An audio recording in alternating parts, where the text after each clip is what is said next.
I've always loved the outdoors, the sound of the wind rustling through the trees, the way the sunlight filters through the canopy, casting patches of light and shadow on the forest floor. It was supposed to be a simple, quiet weekend getaway. Just me, the trees, and the sound of the crackling campfire. I didn't expect anything to go wrong. After all, camping is supposed to be an escape, right? It started out simple enough. I'd packed everything the night before, double-checking my gear, making sure I had enough water, food, and, of course, the tent and sleeping bag. I had a map of the area, though I didn't think I'd need it. It was a well-traveled path, a familiar stretch of woods near the outskirts of town. I had camped there a dozen times before and never once had a problem. I arrived early in the afternoon, parked my car near the trailhead, and began the hike in. The path was narrow but well-maintained, winding through tall, thick trees that had long ago lost their leaves for the season. The air was crisp.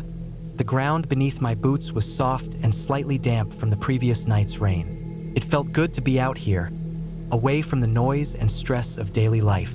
The forest was alive with the sounds of nature, birds calling, the distant rustle of a squirrel darting through the underbrush, and the occasional snap of a twig underfoot. Nothing unusual. I didn't see any other hikers as I made my way down the trail. It wasn't a busy area, but that was part of the appeal.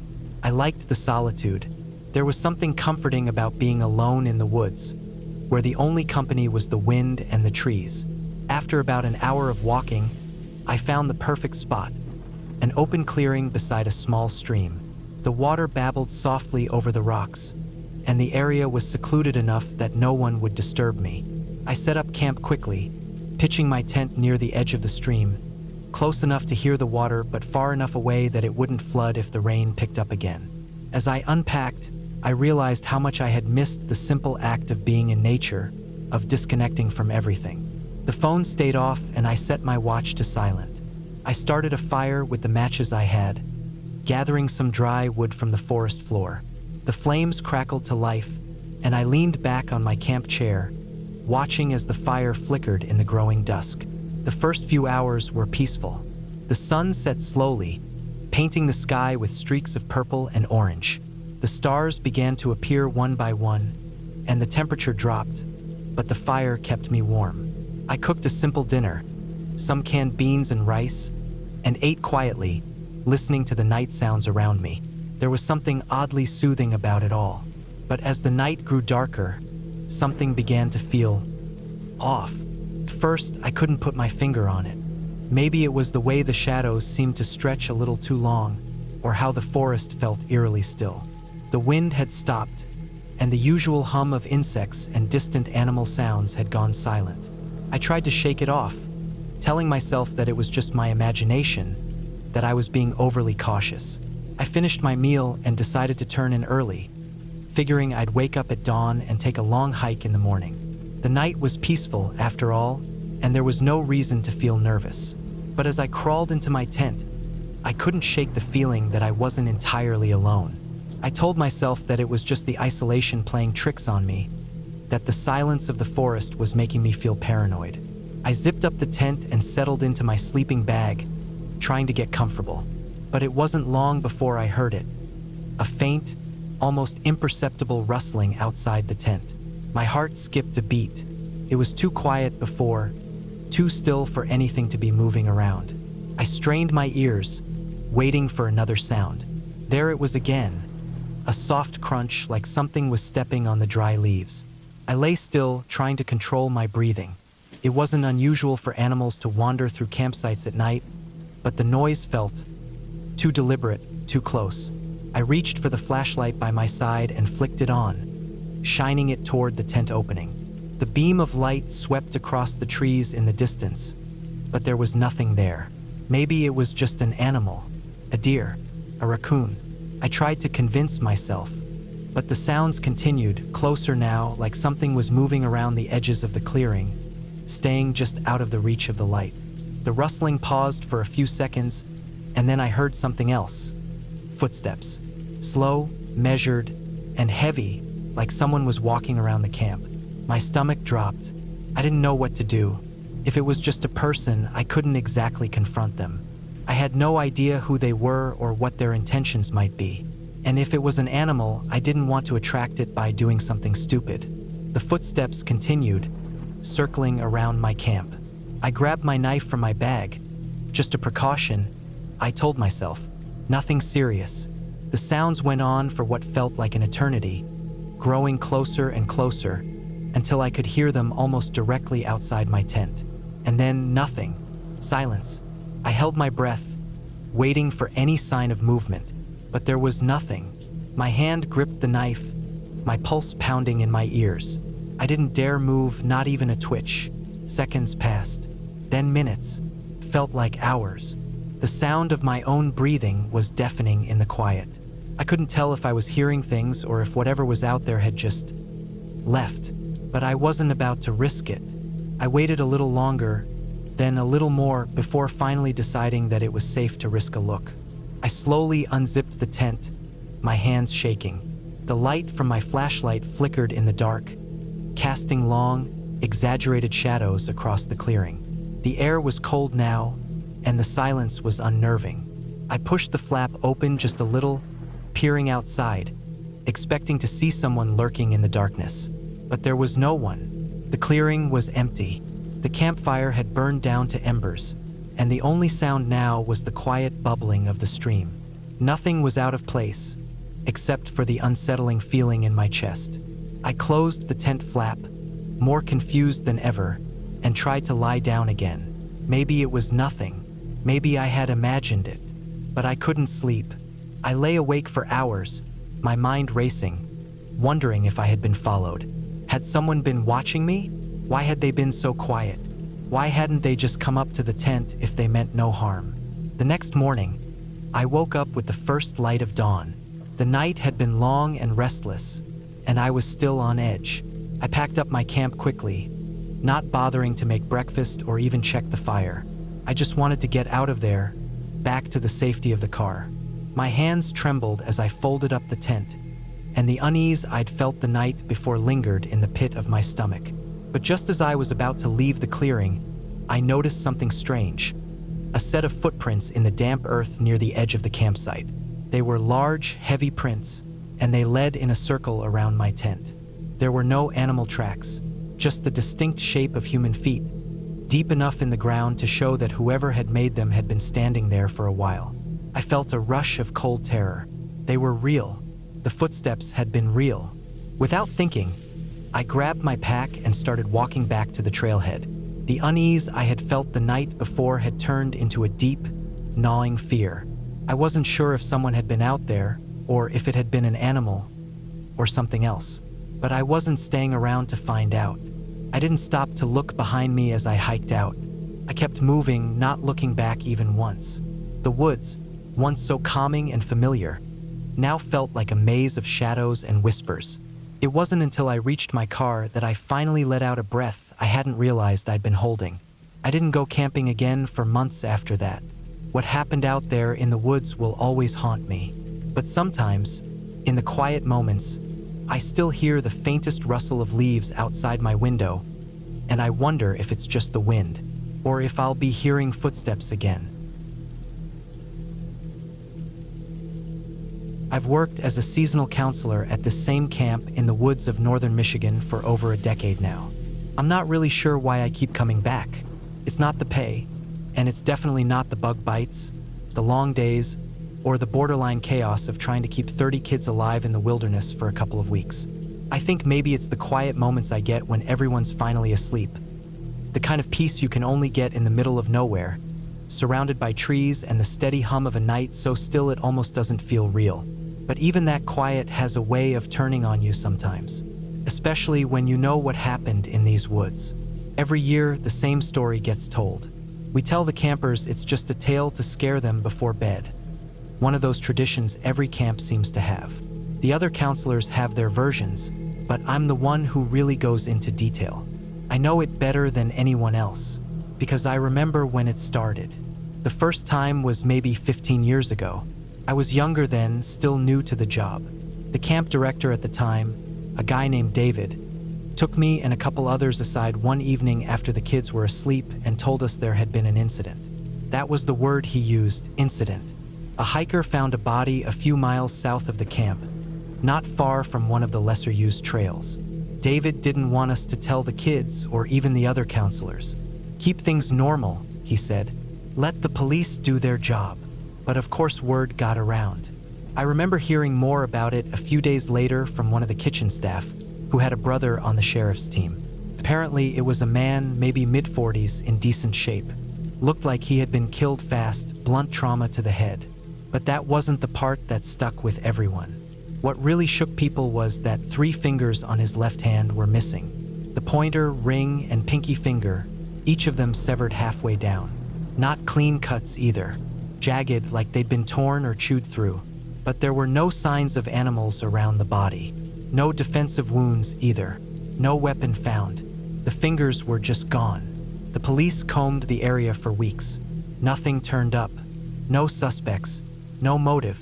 It stayed in the back of our minds even after that summer ended. The next year, it happened again. Same kind of victim, a man, though this one was a little smaller. Same fingers gone, same hand. This one was found closer to the lake, just a few miles from one of the outposts where counselors sometimes took older campers on overnight hikes. Again, no sign of a struggle, no blood trail, no weapon, and most importantly, no fingers. The local papers picked it up that time, and suddenly there were rumors flying all over. Serial killer in the woods.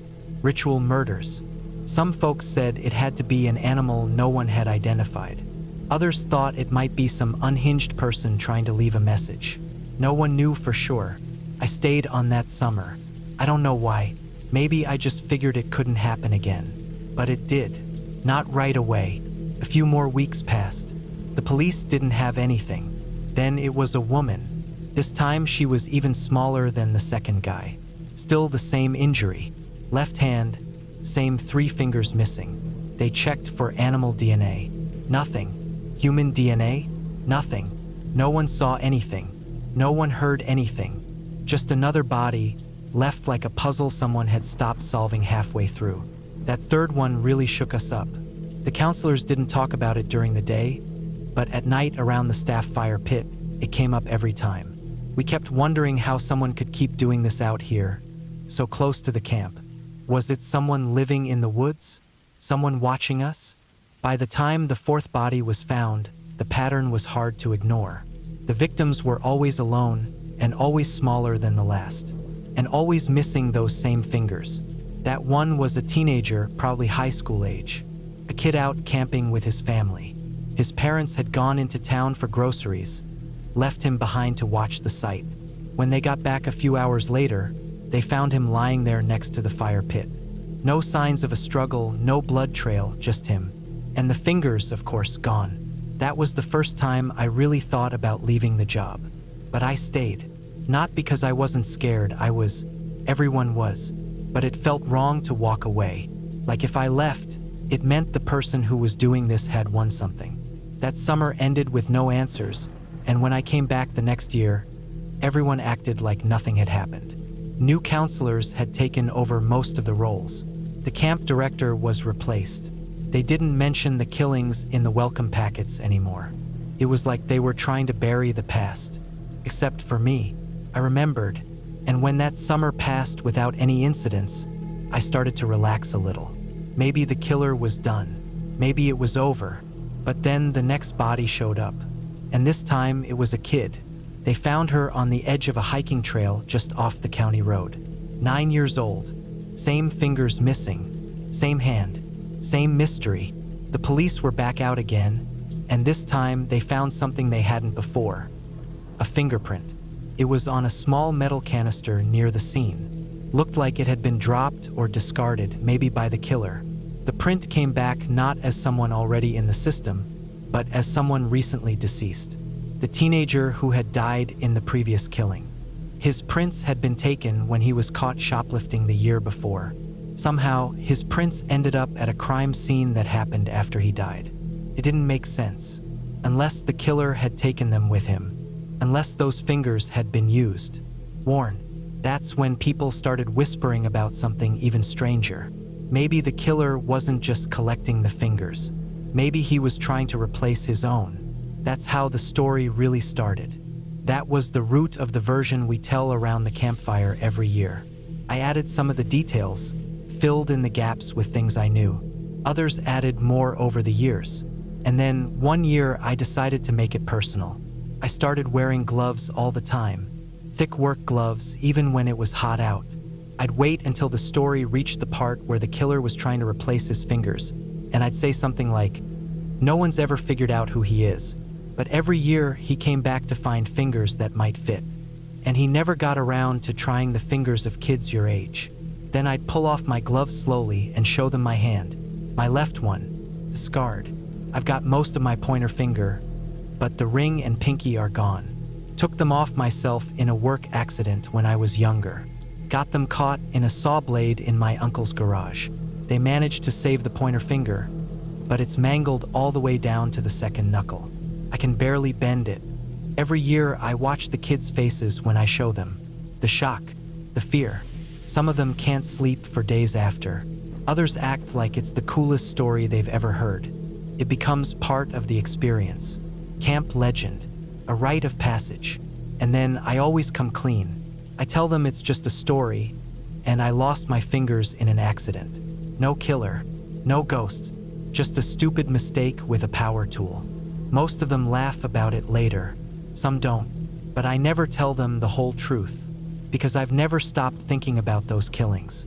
Even now, years later, after the bodies stopped turning up, no one was ever arrested. No one ever came forward. It just stopped. Some say the killer died. Others think he moved on. I don't know, but there's one thing I've never told anyone, not even the other counselors. One night, years ago, I was out walking one of the perimeter trails near the edge of camp. I couldn't sleep and I liked the quiet. It was late after midnight.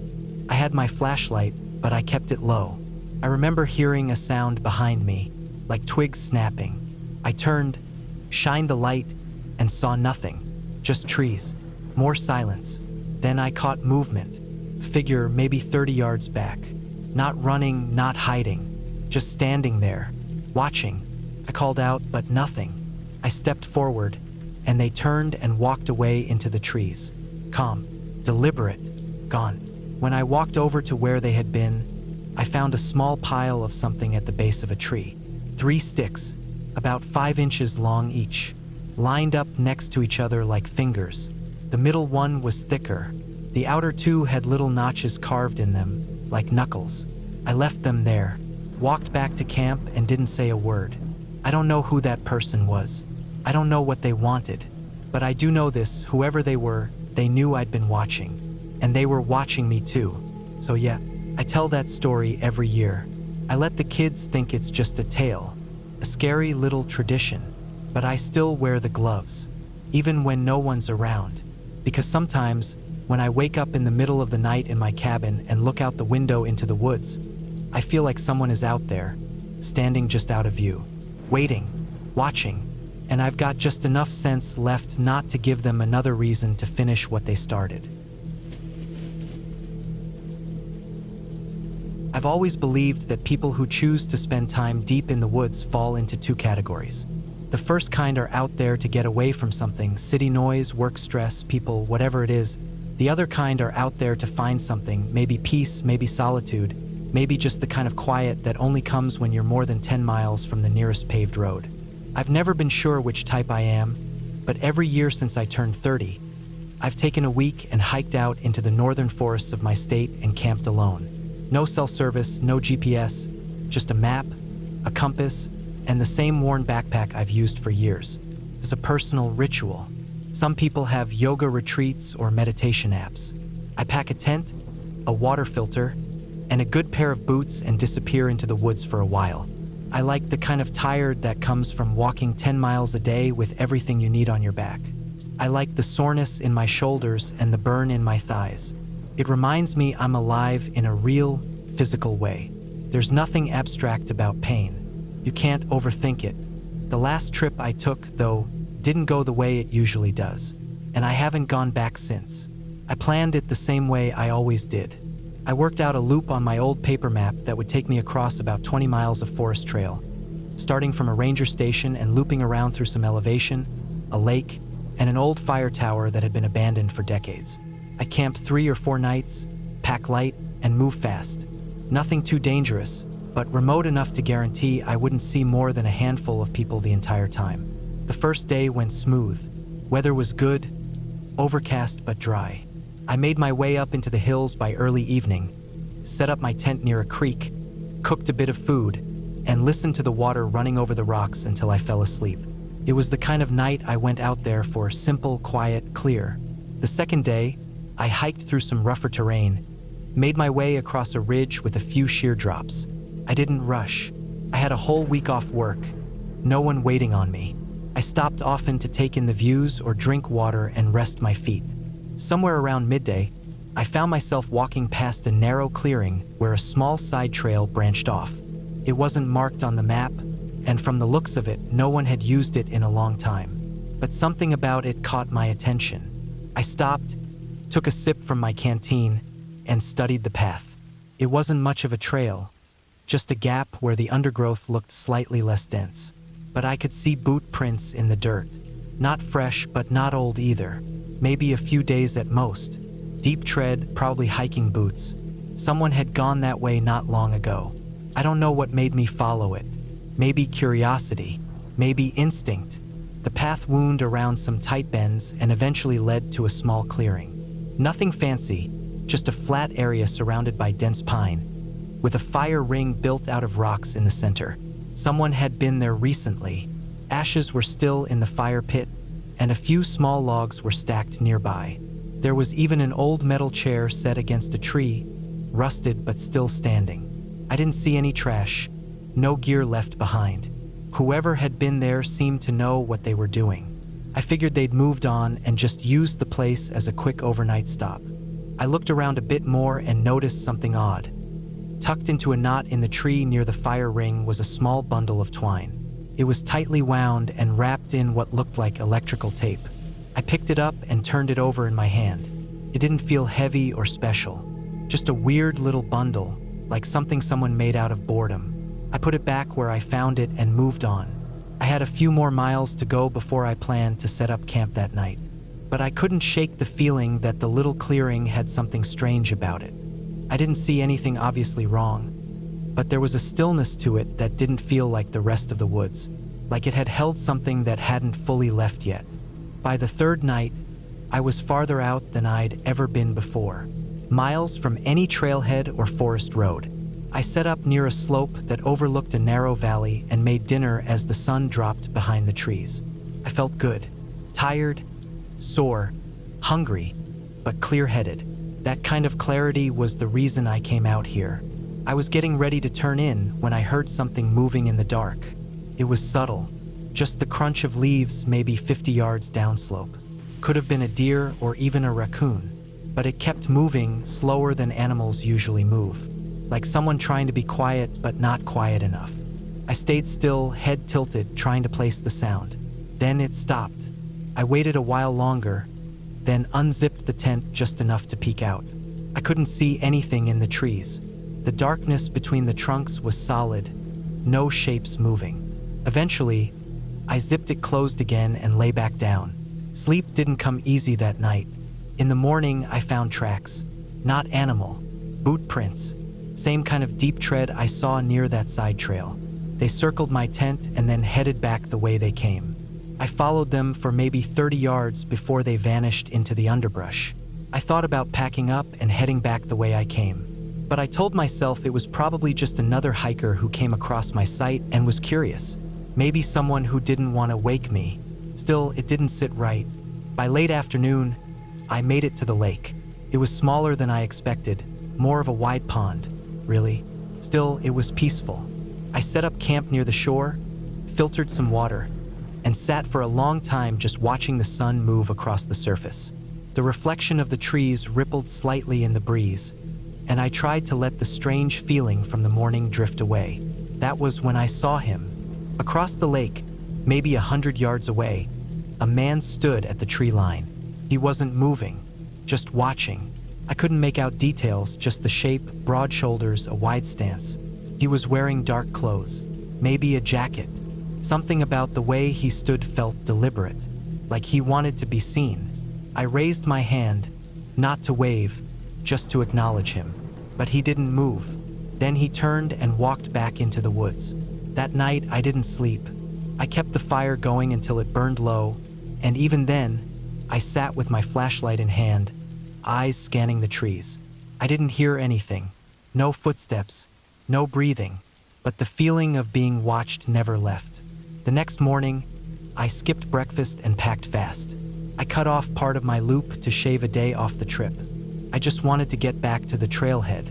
As I moved, I kept checking behind me.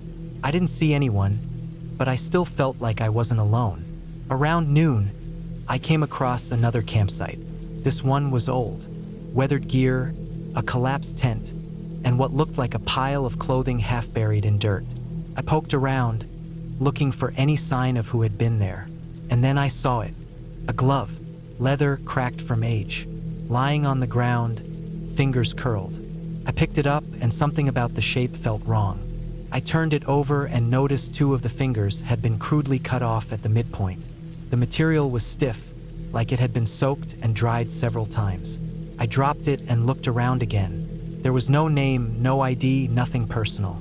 Just a sense that someone had lived here for a while and then they hadn't. I moved on faster, ignoring my aching legs. By the time I made it back to the main trail, the sun was low and the forest had gone quiet. I'd walked nearly non-stop since morning. I planned to find one last campsite and hike out the next day. That night, I barely even set up the tent. I just laid out my mat and kept my pack close. I didn't light a fire. I didn't cook. I just waited. Sometime around 3 a.m., I woke up and saw a figure standing near the tree line. It was the same man, broad, still watching. Even in the dark, I could see something in his right hand. He raised it slowly, like he was showing me something. Then he stepped forward. I reached into my pack for the knife I kept buried near the bottom, but before I could grab it, he spoke. Not words, just a sound, a long, sharp exhale. He took off his glove. Even in the dark, I could see the damage. His pointer finger was mangled, scarred, twisted. His ring and pinky fingers were gone, cut off halfway down. Then he turned and walked away. In the morning, there were no tracks, no signs anyone had been there. I hiked the last 6 miles in silence, not stopping, not looking back. When I got to my car at the trailhead, there was something tucked under the wiper blade. It was the glove, the same one I saw the day before, with 2 fingers missing. I drove home and didn't tell anyone. Not my family, not my coworkers, no one. It's been 3 years since that trip. I haven't been back.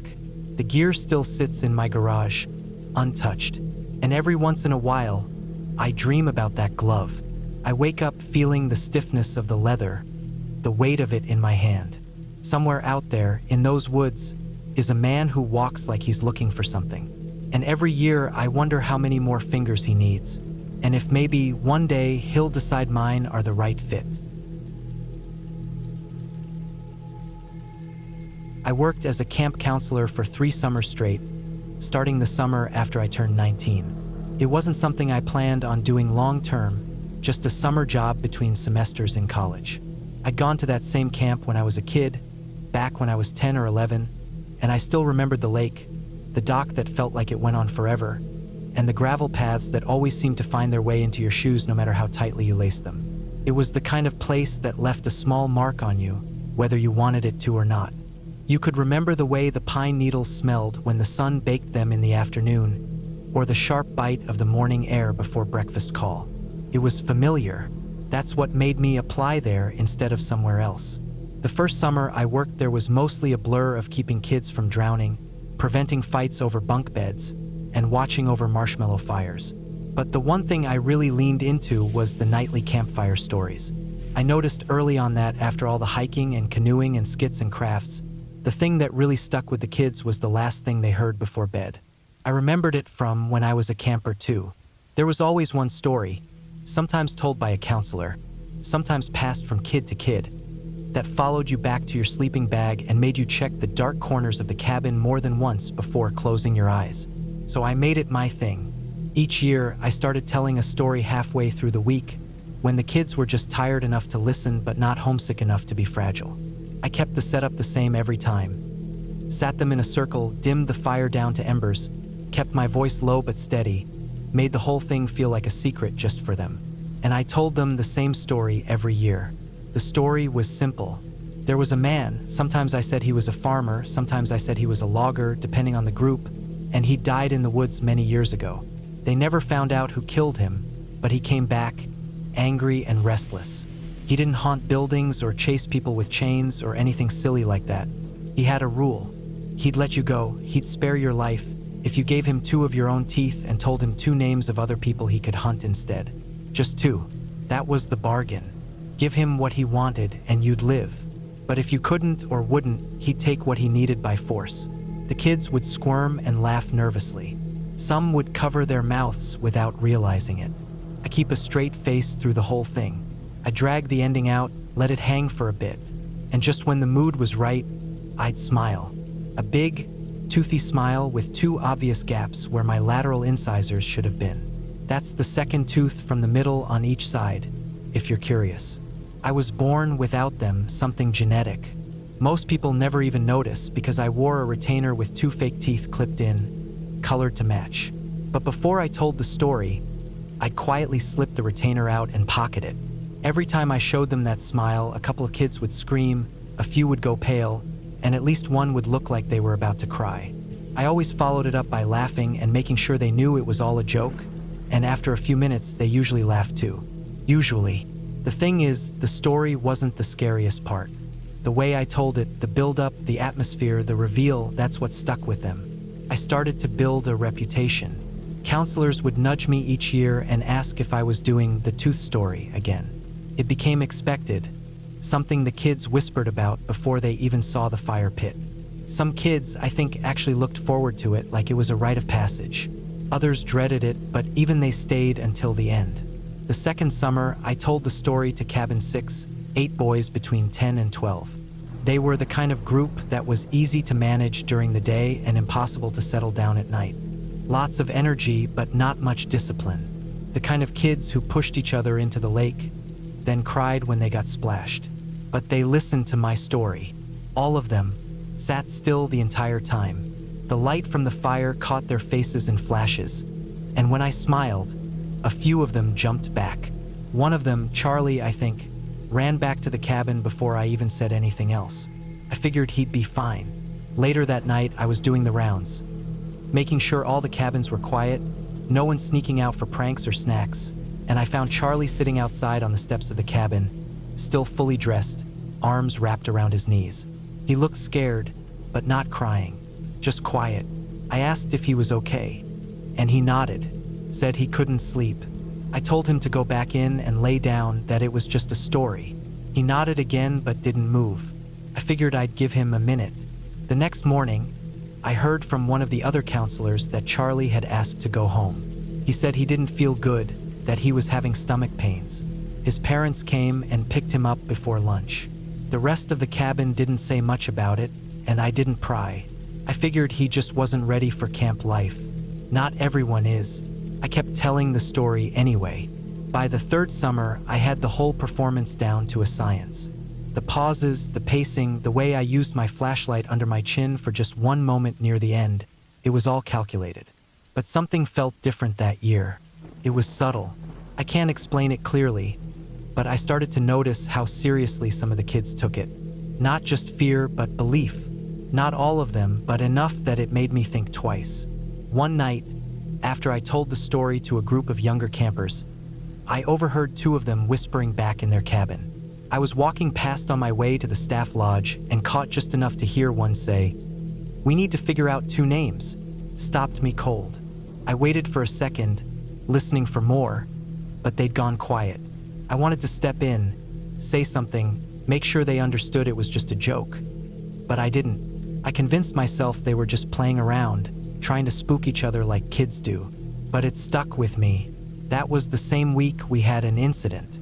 Nothing too dramatic, but enough to raise concern. One of the boys from that group, Owen, ended up in the infirmary with a missing tooth. A front incisor. Said he'd tripped on the stairs of the mess hall and hit his face. The nurse said it looked more like the tooth had been pulled than knocked out, but she didn't push it. No one admitted to seeing it happen. Owen wasn't very talkative after that. Just quiet, eyes down, like he was waiting for something. The camp director had a short meeting with all the counselors, reminded us to keep a closer eye on the kids, emphasized how even harmless jokes could go too far. I nodded along with the rest of them, didn't say a word about the story. I still told it again the next week. It was habit by then, a ritual, and in a strange way I'd grown attached to it. Not because I believed in it, but because it was mine. Something I made, something that made the experience feel complete. The kids wanted it, expected it, and so I gave it to them, but I started changing how I told it. I pulled back a little. I added a line at the end about how it was just a story someone had made up, that no one really knew if any of it was true. Tried to soften the blow. Tried to make it clear that it wasn't real. Even with that, the energy was different. One kid, Sam, age 10, refused to open his mouth the rest of the night. Another camper left a note under my pillow that just had 2 names written on it in pencil. No explanation, just 2 names. By the end of that summer, I decided not to come back the next year. I didn't quit because I hated the job. I loved most of it, actually, but something about that story, something about the way it had taken on a life of its own, made me feel uneasy, like I'd set something in motion I couldn't fully control. Before I left, I threw out the retainer with the fake teeth. I had a new one made with full coverage. Looked like a normal mouth, no more gaps, and I stopped telling the story. Years went by. I graduated, got a job, moved into a small apartment. Life got regular. Every now and then, I'd get an email from someone I used to work with at the camp, or I'd stumble across an old photo and feel a bit of that summer air in my lungs again. But I didn't think much about the tooth story. It became something I chalked up to youthful creativity, a gimmick, a moment that belonged in the past. But last fall, I was walking home from the train station near my building, and I passed a middle school group on a field trip. One of the boys had his hoodie pulled tight and was whispering to his friend, trying to sound dramatic. And I caught just a piece of what he said. Unless you give him 2 teeth and 2 names. I kept walking, didn't stop, didn't look back, but I haven't slept the same since. And I've started wearing the old retainer again, just in case. We used to go camping every summer without fail. It became sort of a tradition, something that marked the start of summer for our group. Kearney, Ontario was the usual spot. We all liked it because it wasn't too commercial or busy, and if you knew where to go, you could find some pretty isolated sites. We didn't go for the comfort or the hiking, mostly just to get away from everything, relax, party, and lose track of the time. That year was no different. There were about 7 of us that went. We packed up 2 cars, filled the trunks with tents, tarps, coolers, wood, beer, and whatever else we thought we'd need for 3 or 4 days in the bush. Some of us brought mushrooms, some weed, and a few just stuck to alcohol. We were in our 20s, jobs were temporary, bills weren't too heavy yet, and most of us didn't really have anything tying us down. It was just freedom, the kind you only really understand when you're living it. When we got there, the weather was perfect. Sunny but not too hot. Barely any bugs. No wind. We picked one of the larger sites just off the main path, tucked away far enough to not hear the other campers. It was surrounded by tall pines and thick brush, and you had to take a winding dirt trail down from the gravel parking lot to get to it. The site opened up into a flat clearing, big enough for all our tents to fit in a big circle around the fire pit. That was the usual setup. We always pitched the tents in a ring, like a little village with the fire as the center of everything. It gave a weird sense of comfort knowing everyone was facing each other, kind of like we were protecting ourselves from whatever was out there. That first day we arrived, we set everything up, cracked a few beers, and slipped into that rhythm that always comes easy out there. Collecting firewood, stringing up tarps in case of rain, arranging the coolers in the shade so nothing spoiled too fast. We made sausages over the fire for dinner and passed around a few joints once the sun dropped low. Some of the guys started taking mushrooms not long after. The fire cast long, orange shadows on the trees, And the sound of the woods at night, crickets, the occasional loon from the lake in the distance, the wind in the trees, wrapped around us like a blanket. Everything felt normal. It was maybe around 11 or 12 at night when he walked in. We didn't hear him come up. One second we were all laughing about something, and the next, this guy just sort of appeared in the firelight, standing between two tents. He looked like he was in his early 40s. Clean-shaven, short hair, nothing really distinctive about him except for maybe how normal he looked. He wore dark cargo pants and a windbreaker and carried one of those metal camping mugs in his hand. He wasn't holding a flashlight or anything. He just showed up out of the dark, and I think that's why everyone froze for a second. He said he was camping solo in one of the sites a little further down and noticed our fire. Said he hadn't brought wood and asked if he could warm up by ours for a bit before heading back. He mentioned something about having served in the military and taking a break from work. I wasn't paying full attention because the mushrooms had just started kicking in for me. Everything looked kind of hazy around the edges, and his voice felt far away even though he was standing just a few feet from me. We didn't think much of it. We'd had other campers walk through before, sometimes just asking for directions to the outhouse or wondering how long the trail went. Most people who go out there are friendly enough. So we let him sit down on one of the logs around the fire. Someone handed him a beer. He pulled out a $20 and offered it toward whoever brought firewood. Said he wanted to chip in since he was using the fire. One of the guys took it and stuck it in the bag with the rest of the cash we pooled for supplies. He didn't say much after that. Mostly just sat, listened to the conversations, smiled every now and then. Every once in a while he'd glance at whoever was talking like he was studying their face. Not in a creepy way, not at first. It was subtle and we were all a little messed up anyway. Between the beer, the joints, and the shrooms, none of us were in any kind of condition to judge anyone else. As the night wore on, one by one, people started heading to their tents. Some passed out right where they were sitting for a bit before stumbling off to sleep. I think I was one of the first few to turn in, probably around 2 or 3 a.m. I was definitely still tripping a bit, but I figured I'd just lie down and let it fade out. I zipped up my tent, listened to the fire crackling and someone laughing outside, then drifted off. I woke up at around 4. I know because I checked my phone out of habit. The battery was almost dead. What pulled me out of sleep wasn't a noise. Not at first. It was more like a feeling. You know how sometimes you wake up and your brain just knows something is off? That's what it was. I lay there for a minute listening. The fire was still going, which was odd. It had been nearly out when I went to bed. I heard someone talking softly. At first I thought maybe a couple of the guys were still up, just chatting. But the tone was strange. It wasn't a conversation. It was one voice, kind of low, mumbled, steady. I couldn't make out what was being said. Just this weird, constant talking. I unzipped a bit of the tent door and peeked out. The guy, the random, was sitting alone on one of the logs, staring into the fire. He was talking to himself. Not angrily or anything, just steady. His hands were resting on his knees, and he didn't seem to notice that I was watching him. I didn't say anything. I closed the flap and lay back down. Still being half high, I told myself I was probably just overthinking it. I wasn't in the right frame of mind to deal with anything, so I tried to push it out of my head. I figured he was just weird. Maybe he had PTSD or something. I told myself I'd bring it up with the others in the morning. I fell back asleep eventually. When I woke up a few hours later, the fire had burned down to embers. Everyone was already awake and making breakfast.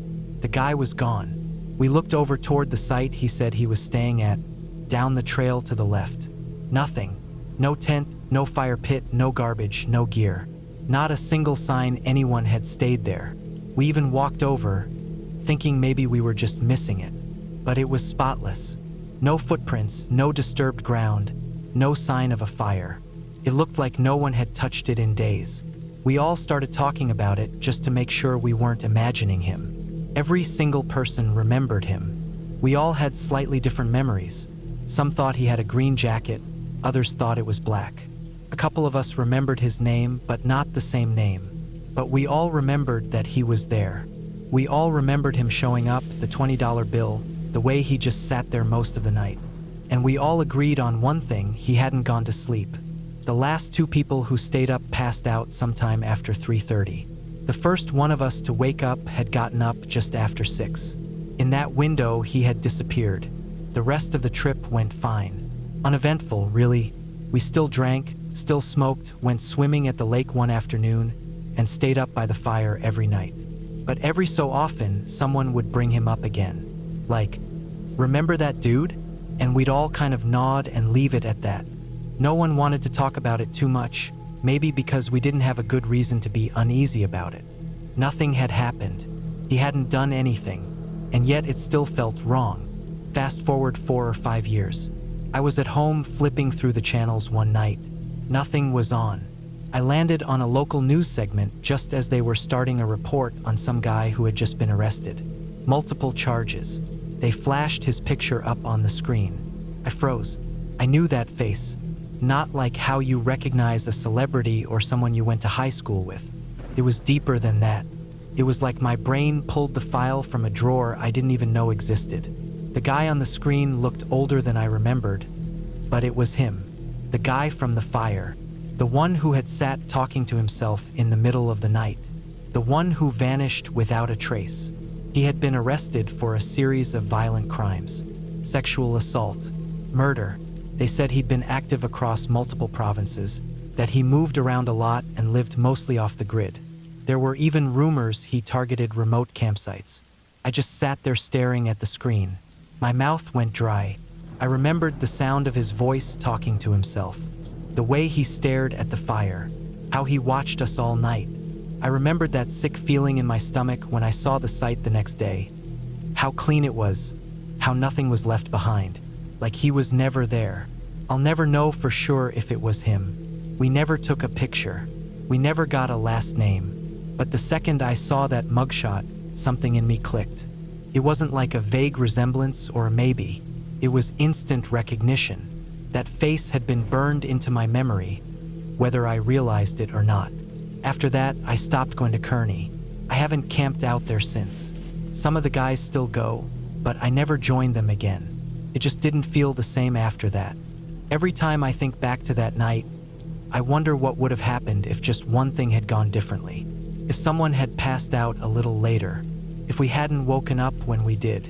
If he had decided not to just leave. We were lucky, I guess. Sometimes you don't realize how close you were to something until years later, when all the pieces fall into place. There's no moral. I've always liked the quiet that comes with camping alone. No pressure to make conversation. No group decisions to work around. Just me and whatever stretch of woods or water I feel like disappearing into for a while. I started camping solo in my late 20s, mostly sticking to places in Florida where I could drive and stay for cheap. The Everglades was one of those places. I liked the idea of being so far removed from people that I could feel the weight of silence pressing in at night. What I didn't consider was how that same silence can make even small things feel big when you're alone. This trip wasn't planned far in advance. I'd been dealing with a lot of back pain, mostly from sitting too long at my job, and figured a few days away would do me good. I packed light, just the essentials, and decided not to bother with a tent. Because of my back, I'd taken to sleeping in the back of my car. It's an older convertible, not ideal for sleeping in, but it worked well enough. I folded the seats down and packed a couple of thick sleeping pads and blankets, trying to make it as flat and comfortable as possible. The cloth top was the only real issue. It doesn't insulate well, and you can hear just about everything through it. But I'd done it before and figured I could do it again. I arrived late in the afternoon and picked a spot close to a small trailhead. It was one of the more remote spots I'd been to. No neighbors nearby, which I liked, and a few trees for shade. I parked the car, set up my little cooking area, and just sat back and took it all in. The Everglades has a way of feeling endless when you're standing still in it. Everything seems to move in slow motion. The wind is soft, the bugs steady, and the sky feels wide open even when the trees close around you. I cooked something simple on my little stove, just a can of beans and a slice or two of bread. I had more food packed into a small cooler in the trunk and a loaf of double fiber bread that I kept in the back seat area, where the convertible top folds into. That area is recessed and not immediately visible, so I figured it was a safe enough spot to store things out of the way. It was December, but you wouldn't know it from the temperature. It hovered around the low 70s in the day and dipped into the 60s at night. Still warm enough that I kept the windows cracked. I liked having the air moving through, especially since it helped keep the inside from getting too stuffy while I slept. The sounds at night were mostly crickets and the occasional distant call of something that I couldn't always identify. Frogs, maybe, or owls. I'd grown used to those background noises, and they usually helped me sleep. That first night went quietly. I read for a while with a headlamp, then tried to get comfortable in the back. Takes a while to fall asleep in that car. It's never a perfect setup, but it works well enough when I'm tired. Sometime in the middle of the night, I heard something on the roof. It was a soft thump, then the faint scraping sound of claws moving across the cloth top. My first thought was a raccoon. I'd had them snooping around campsites before. They're curious, smart, and bold, especially when it comes to food. This one sounded heavier than usual. I lay there trying to figure out how much weight the soft top could take before something ripped through. After a minute, I reached up with one hand and gave the roof a firm push. Whatever was on it skittered off quickly. I heard it thump down onto the ground outside the car and run off into the brush. I waited a while, listening, and when nothing else happened, I tried to go back to sleep. Came back about 20 minutes later. I heard it shuffle up one of the back pillars of the car, then the soft steps as it padded across the top again. I pushed up again, a little harder this time, and it took off again. I kept a flashlight near me, but I didn't get up. I was tired and not in the mood to deal with a stubborn raccoon. I figured it would get bored eventually and move on. This went on for a while, maybe an hour or more.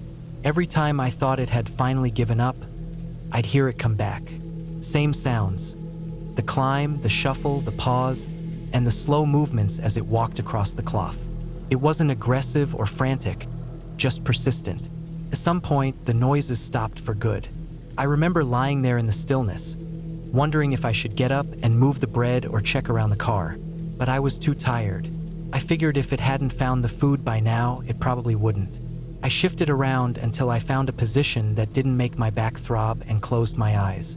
It was sometime before dawn when I woke up again. I'd left the side windows cracked open about 4 inches to let air in, and the night air had turned cool and still. I heard a noise that I couldn't immediately place. Soft, like a breath or a rustle. I opened my eyes, still groggy, and glanced around in the dim interior of the car. Then I saw it. The raccoon was sitting in the driver's seat, front paws resting on the steering wheel, just staring back at me over the headrest. The light from the moon was enough to see its face clearly. Eyes reflecting faintly, body hunched forward slightly like it had just climbed in and hadn't decided what to do yet. We both just stared at each other for a moment. I didn't move. I wasn't scared, exactly, just shocked. I couldn't figure out how it got in, until I realized the small gap in the window was just enough for a determined animal to force its way through. I sat up and made a sharp movement toward it, and that was enough to send it scrambling. It leapt out the way it came, vanishing into the darkness outside. I turned on the flashlight and checked around inside the car. Nothing looked disturbed, but I felt a strange sense of violation, like something had been inside my space while I was vulnerable. Couldn't shake it. Sleep wasn't happening after that. I lay there for a while, listening again to the silence, but I couldn't relax. Every creak of the car frame or whisper of wind against the canvas made me flinch. Finally, I grabbed a flashlight and headed to the bathroom area near the edge of the site. Just needed to walk it off. The woods at night are different when you're alone and wide awake. The shadows move differently. Everything feels closer. I moved slowly, scanning the path ahead, half expecting to see the raccoon again. But it was gone, and the rest of the night passed without incident. The next morning, I got out of the car early. The sun was just coming up through the trees, and the light turned everything gold and soft. I stretched out my back, which ached from the awkward sleep, and walked around the site to check for any damage or signs of the raccoon. That's when I noticed the empty bread wrapper. It was lying under a tree about 20 feet from the car. Torn open cleanly, no bread left inside. I walked over and picked it up. It was the loaf of double fiber bread I'd stashed behind the back seat. The raccoon must have climbed in while I was in the bathroom and pulled it out. It made me laugh a little, despite the annoyance. 18 slices of bread, each packed with fiber. I couldn't imagine what that was going to do to that animal's stomach. Still, the whole situation left me feeling uneasy. Not scared exactly, just unsettled. There was something about how persistent the raccoon had been, how smart and calculating it had to be to sneak in like that. I kept thinking about how close it had been while I was asleep, how easily it could have crawled right on top of me. It didn't, obviously, but the thought stuck with me. The rest of the trip was quiet. I stayed 2 more nights. I moved the food to a sealed container and kept the windows rolled all the way up. I didn't see the raccoon again, though I left a small pile of crackers out by the edge of the woods on the last night, just in case it came back. Maybe as a peace offering. When I packed up to leave, I took my time. I checked the car over 1 more time, just to be sure nothing had gotten damaged. The roof was fine, no claw tears or weak spots, but the memory of that night stayed with me for a long time. Even now, I think about it sometimes, not because it was terrifying in the traditional sense, but because it reminded me how thin the barrier is between the comfort of being alone and the vulnerability of it. When you're in a tent or even a car with soft sides and open windows, you're never really sealed off from the world. Something can always find a way in. And the scariest part? You might not even wake up until it's already there. The campground was nearly empty when I arrived. It was a late Friday afternoon, and most people had packed up and left by now. That was just how I liked it. Quiet. I always preferred camping on the fringes, away from the crowds.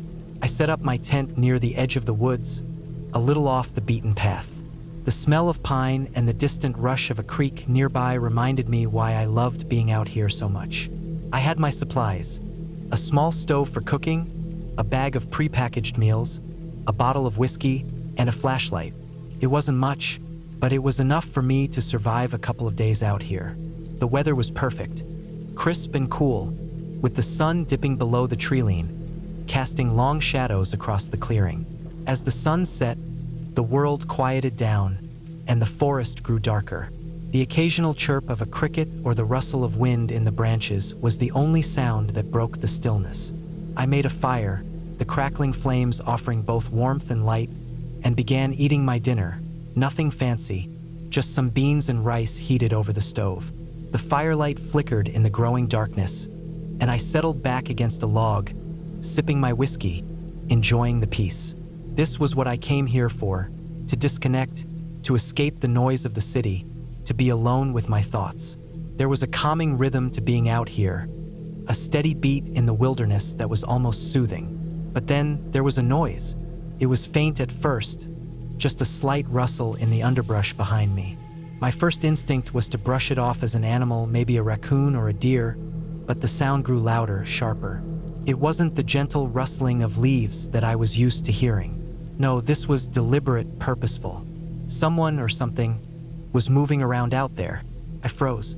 My hand instinctively reached for the flashlight I had left by my side. I didn't want to jump to conclusions, but something about the sound didn't sit right with me. I had been out here enough times to know that the forest had a way of making you feel like you were being watched. It was the kind of feeling that crept up on you, uninvited, like a chill crawling down your spine. I sat there, listening. The wind had died down, and the usual forest sounds seemed to fade. All I could hear now was the faint rustling in the underbrush. Whoever or whatever it was getting closer. I stood up slowly, trying not to make any noise. My boots crunched lightly against the dry leaves on the forest floor, and I cursed under my breath. It was too loud, too obvious. I was exposed. The last thing I wanted was to give away my position to whatever was out there. I took a cautious step toward the edge of the clearing, the beam of my flashlight cutting through the darkness. The rustling stopped. Complete silence. I waited, my heart pounding, my breath shallow. I scanned the treeline, the flashlight beam sweeping across the dark shapes of trees and underbrush. Nothing. I tried to tell myself it was just an animal, maybe a curious deer, but deep down, I knew that feeling of being watched, wasn't something an animal could cause. It was something far more unsettling. I was about to lower the flashlight when I heard it again. This time it was closer, much closer. The rustling sounded as if it was directly behind me. I spun around, shining the beam of the flashlight into the dark woods. My pulse quickened as I squinted into the shadows, desperately trying to make out anything moving. There was nothing. The trees stood silent and unmoving. For a moment, I thought maybe I had imagined it. Maybe it was just my mind playing tricks on me. But then there was a sharp snap of a twig, loud enough to make me jump. That's when I saw it. Out of the corner of my eye, something shifted in the darkness. A figure, tall and thin, just beyond the reach of the flashlight beam. It was barely visible, blending into the shadows of the trees, but there was no mistaking the shape. It was human, but something about it wasn't right. The way it stood, unnaturally still, made the hair on the back of my neck stand up. I didn't move. I couldn't move. My body was frozen, a primal fear locking me in place. And then, in a voice that wasn't a voice at all, I heard it, just a faint whisper on the wind. "You're not alone." It wasn't loud enough to be clearly heard, but I felt it. The words seeped into my bones, sending a wave of dread through me. I knew, without a doubt, that I wasn't imagining it. There was something out there. I quickly turned and ran for my tent, not looking back.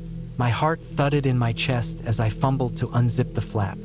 I threw myself inside, and for a moment, I just sat there, trying to catch my breath, trying to make sense of what had just happened. The forest outside was dead silent once again, as if nothing had occurred. But I knew better. I huddled inside my tent, flashlight still in hand, my eyes darting to every shadow outside. The fire was still burning, but it didn't seem like enough anymore. The warmth felt distant, like it couldn't reach me in this state of fear. Hours passed, though it felt like no time at all. I don't know when I finally managed to fall asleep, but I woke up in a panic. The night was still dark, the fire long extinguished, and the campsite felt even emptier than before. Something had changed. The air was heavy, suffocating, as if the forest had closed in around me. I stayed inside my tent for as long as I could, but eventually, I had to face the outside world. The silence was deafening. The only thing I could hear was the pounding of my own heartbeat in my ears. I stepped outside cautiously, flashlight in hand, scanning the surroundings. The trees seemed closer, their branches hanging lower than they had before. The ground was damp from the early morning dew, and the air felt thick with tension. There was no sign of whatever had been out there last night. No footprints, no broken branches. But I could feel it. Something wasn't right. I quickly packed up my gear, not bothering to make breakfast. My stomach was in knots, and I couldn't shake the feeling that I was being watched. The rustling in the woods had stopped, but it felt like it had just moved farther away, waiting. I didn't waste any time. I grabbed my pack and left the campsite behind, walking briskly down the trail that led back to the parking lot. The path felt long and unfamiliar, though I had hiked it 100 times before. The trees loomed over me, their shadows stretching unnaturally in the morning light. It wasn't until I was halfway down the trail that I saw it. An old, abandoned campsite. The tent was torn, the fire pit cold and empty, and there were signs of something having been recently disturbed. The eerie part was that it looked exactly like mine. And that's when I realized I wasn't alone. Not just last night, not just this morning. I wasn't alone, and I was never going to be alone again. The end.